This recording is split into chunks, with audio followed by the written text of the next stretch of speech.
A imagem está gravada na memória de todo brasileiro. Dom Pedro I, montado em um cavalo imponente, ergue sua espada às margens de um riacho. Ao seu redor, soldados da guarda de honra, em uniformes impecáveis, celebram o momento histórico. Essa cena, eternizada no famoso quadro Independência ou Morte, de Pedro Américo, pintado mais de 60 anos após o evento, representa o nascimento de um país. Ela é o símbolo máximo da nossa separação de Portugal. É a história que aprendemos na escola, a imagem que ilustra os livros e que nos enche de um certo orgulho cívico. É simples, heróica e fácil de entender. Um único gesto, um grito poderoso, e o Brasil se tornou uma nação livre. No entanto, a história real é muito mais complexa e bem menos glamourosa do que a pintura sugere. O famoso Grito do Ipiranga foi, na verdade, apenas um capítulo de um processo longo, cheio de tensões e negociado nos bastidores do poder. A independência não nasceu de um impulso heróico de um príncipe em um cavalo. Ela foi o resultado de uma série de eventos que começaram muito antes, com Media Group, Timeline Animation with Key Dates and Events, Leading to Independence, Stack of Old Political Documents, Stock and Distribute Equally, pressões políticas, vindas de Portugal, interesses econômicos das elites brasileiras e complexas negociações diplomáticas que envolviam outras nações poderosas, como a Inglaterra. A cena do Ipiranga, como a conhecemos, é uma construção, uma narrativa criada para dar ao Brasil a sua própria epopeia de fundação. A realidade do 7 de setembro de 1822 era muito diferente. Dom Pedro e sua comitiva não viajavam em cavalos de raça, mas em mulas, que eram mais adequadas para as estradas precárias da época. Não havia uniformes de gala, e o príncipe provavelmente sofria de problemas intestinais, uma consequência comum das longas viagens naquele período. O grito, se é que aconteceu como se conta, foi mais um desabafo, uma confirmação de uma decisão que já vinha sendo amadurecida. Ele foi um ato simbólico, mas que só ganhou a dimensão heróica que tem hoje muito tempo depois, graças a artistas e historiadores que queriam criar um mito fundador para a jovem nação brasileira. Entender essa diferença entre o mito e a realidade não diminui a importância da independência. Pelo contrário, nos ajuda a compreender como a história é contada e com quais objetivos. A imagem de Pedro Américo serviu a um propósito: unir o país em torno de um ideal de heroísmo e de um nascimento grandioso. Contudo, ao olharmos para além da pintura, descobrimos um processo muito mais interessante e revelador sobre o Brasil. A independência foi uma jornada de Media Group, Dramatic Reenactment of Palace Intrigue, Hands Exchanging Coins and Signing Contracts e Stock, Distribute e Equally, intrigas palacianas, disputas econômicas e decisões pragmáticas. Muito mais do que um momento único de bravura às margens de um riacho em São Paulo. É essa história mais profunda que realmente explica o país que nos tornamos. Para entender a independência do Brasil, precisamos voltar no tempo, para o ano de 1808. Na Europa, Napoleão Bonaparte expandia seu império e ameaçava invadir Portugal. Diante do perigo, o príncipe regente Dom João tomou uma decisão sem precedentes na história mundial. Ele decidiu transferir toda a corte portuguesa, cerca de 15.000 pessoas, incluindo a nobreza, funcionários do governo, juízes e militares, para sua colônia mais rica, o Brasil. Foi uma fuga em massa, uma operação logística impressionante e desesperada. Em novembro de 1807, dezenas de navios zarparam de Lisboa, levando tesouros, documentos importantes, a Biblioteca Real e o próprio governo português para o outro lado do Atlântico. A chegada da corte ao Rio de Janeiro, em março de 1808, transformou o Brasil da noite para o dia. Até então, o Brasil era uma colônia explorada, proibida de ter indústrias, universidades ou imprensa. Com a vinda de Dom João, essa lógica se inverteu. O Rio de Janeiro virou a sede do Império Português. A primeira medida importante de Dom João foi a abertura dos portos às nações amigas, que na prática significava o fim do monopólio comercial de Portugal. Agora o Brasil podia negociar diretamente com outros países, especialmente com a Inglaterra.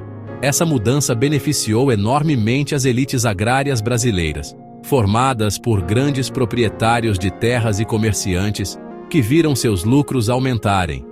As mudanças não foram apenas econômicas. Dom João criou no Brasil tudo o que uma sede de império precisava. Ele fundou o Banco do Brasil, a Imprensa Régia, o Jardim Botânico, escolas de medicina e a Biblioteca Real. O Rio de Janeiro se urbanizou, ganhou teatros, academias e uma vida cultural que antes não existia. Em 1815, uma nova decisão mudou para sempre o status do Brasil. Ele foi elevado à condição de Reino Unido a Portugal e Algarves. Com isso, o Brasil deixava oficialmente de ser uma colônia para se tornar parte integrante e igualitária do Reino Português. Essa mudança foi fundamental, pois deu aos brasileiros um novo senso de importância e autonomia. No entanto, essa inversão de papéis gerou um grande conflito. Enquanto a elite brasileira se beneficiava e se acostumava com a nova liberdade e status, em Portugal a situação era de crise. O país, devastado pela guerra e governado à distância, sentia-se abandonado e rebaixado à condição de colônia de sua própria colônia. Essa tensão explodiu em 1820, com a Revolução Liberal do Porto. Os portugueses exigiam o retorno imediato do rei Dom João VI para Lisboa e a elaboração de uma nova Constituição que limitasse seus poderes. Mais importante ainda, eles queriam que o Brasil voltasse a ser uma colônia, submetido novamente ao controle comercial e político de Portugal. Esse era o cenário que levaria ao inevitável confronto. A Revolução Liberal do Porto colocou a elite brasileira e a corte portuguesa em uma encruzilhada. As Cortes de Lisboa, o parlamento formado após a Revolução, começaram a tomar decisões que visavam anular todas as liberdades que o Brasil havia conquistado. Elas queriam fechar os portos novamente, restabelecer o monopólio comercial e desmontar as instituições criadas por Dom João no Rio de Janeiro. Para a elite brasileira, que havia prosperado com a autonomia, voltar à condição de colônia era impensável. Seus interesses econômicos e seu novo status político estavam seriamente ameaçados.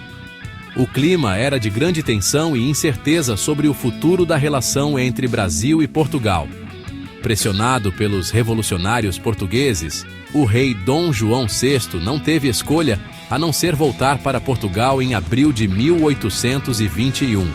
No entanto, ele deixou no Brasil seu filho, Dom Pedro, como príncipe regente. Foi uma jogada estratégica. Dom João sabia que o movimento pela independência no Brasil era forte e talvez inevitável. Ao deixar seu filho no comando, ele mantinha a possibilidade de a separação acontecer sob o controle da família Bragança, evitando uma revolução mais radical que pudesse proclamar uma república, como havia acontecido em outras partes da América. Dom Pedro ficou com a difícil missão de mediar os interesses conflitantes das cortes portuguesas e das elites brasileiras. As ordens de Lisboa se tornaram cada vez mais duras. As cortes exigiam o retorno imediato de Dom Pedro a Portugal, com a clara intenção de esvaziar o poder político no Rio de Janeiro e recolonizar o Brasil em definitivo. Foi nesse momento que a elite brasileira, organizada em torno de figuras como José Bonifácio de Andrada e Silva, agiu de forma decisiva. Eles viram em Dom Pedro a figura ideal para liderar o projeto de independência. Começaram então a pressionar o príncipe para que ele desobedecesse às ordens de Portugal e permanecesse no Brasil. Um grande abaixo-assinado, com milhares de assinaturas, foi entregue a Dom Pedro, pedindo que ele ficasse. A pressão popular e da elite surtiu efeito. No dia 9 de janeiro de 1822, Dom Pedro apareceu na sacada do Paço Imperial, no Rio de Janeiro. e pronunciou a famosa frase que entraria para a história: "Se é para o bem de todos e felicidade geral da nação, estou pronto. Digam ao povo que fico." Esse episódio, conhecido como o Dia do Fico, foi o ponto de não retorno. Ao desafiar abertamente as cortes portuguesas, Dom Pedro rompeu com a autoridade de Lisboa e se aliou aos interesses do Brasil. A partir daquele momento, a independência era apenas uma questão de tempo. O caminho para a separação formal estava traçado e o príncipe regente havia se tornado o líder do movimento. Após o Dia do Fico, a situação se tornou insustentável. As cortes em Lisboa não aceitaram a desobediência de Dom Pedro e continuaram a enviar decretos que retiravam seu poder e reforçavam o controle sobre o Brasil. A tensão política aumentava a cada dia. Foi nesse contexto que, em setembro de 1822, Dom Pedro viajava de Santos para São Paulo. No dia 7, às margens do riacho Ipiranga, ele recebeu cartas de Portugal que anulavam suas decisões e o tratavam como um simples delegado do governo português. Ao mesmo tempo, recebeu uma carta de sua esposa, a princesa Leopoldina, e de José Bonifácio, aconselhando-o a proclamar a independência imediatamente, pois qualquer hesitação poderia pôr tudo a perder. Foi nesse momento de alta pressão que Dom Pedro, diante de sua pequena comitiva, teria dado o seu famoso grito: "Independência ou morte". Esse ato foi o gesto simbólico que formalizou a ruptura política com Portugal. No entanto, a independência não se consolidou apenas com um grito. Em várias províncias do Brasil, especialmente no norte e nordeste, como Bahia, Pará e Maranhão, havia tropas leais a Portugal que não aceitaram a separação. Foi necessário travar uma guerra de independência que durou quase 2 anos.